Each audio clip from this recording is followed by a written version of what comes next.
Hey everyone, I was tagged by Ellie the Bibliophile to do her must-read books tag.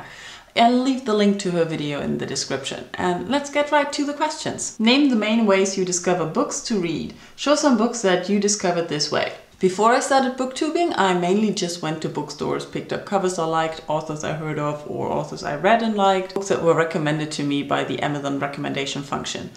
But ever since I started booktubing, I just get a lot of recommendations and ideas from the other booktubers and my subscribers, which is really cool. So I, for example, discovered all my steampunk through booktube. I haven't heard of this before, so I'll just show the Clockwork Angel, the Infernal Devices. I really enjoyed that, just as well as other steampunk. Another great find for me was The Name of the Wind by Patrick Rothfuss. I loved the first book and I hope to read the second book this year. And I'm pretty sure I would have picked up The Night Circus anyways, but I heard about it first on booktube and I was seriously excited about it. Question 2. Do literary awards influence whether you will read a book or not? I can't say it has been a big influence in the past. I have picked up a book because it said Pulitzer Prize before or Man Booker Prize winner because I realized that I like the Man Booker Prize winners, but in general I haven't been paying that much of attention. But this year I have decided to pick up more award-winning books because I just want to know why they got awards, and I think maybe it's a must-read book. That kind of leads to question number 3. Do you feel pressure to read books that are considered important works of literature? Yes and no. There are some books which are considered important works of literature which I'm just not interested in, so I don't feel any pressure there.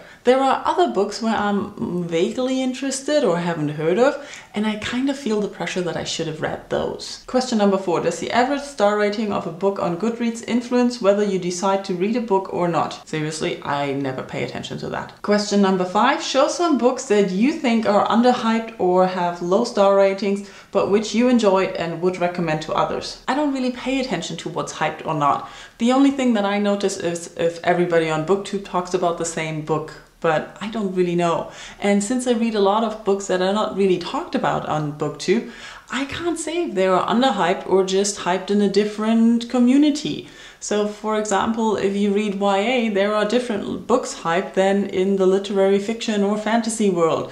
So I just picked some books that I liked. I'm still pushing The Illicit Happiness of Other People by Manu Joseph on people because I really liked the story. It was really interesting, it made me think, and I loved the writing. Mr. Pip talks about the Civil War in Bougainville, a small island somewhere in an ocean. I forgot which one.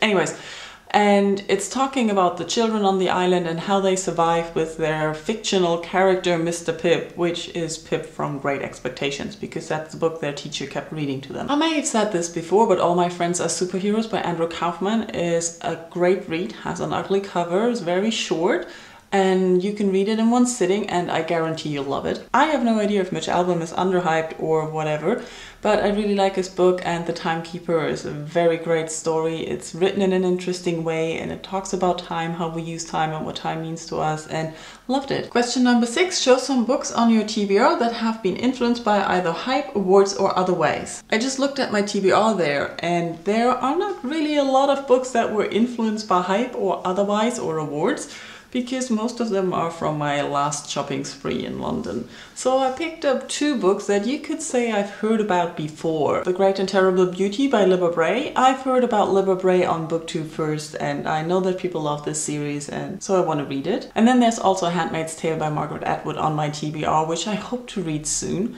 But I've been saying that for over a year now, so I have no idea when I'm going to read it. But I think this is a book that you should have read. And those were all the questions. As to who I'm tagged, I should think about these things first. Thank you for watching and I'll talk to you soon. Bye bye.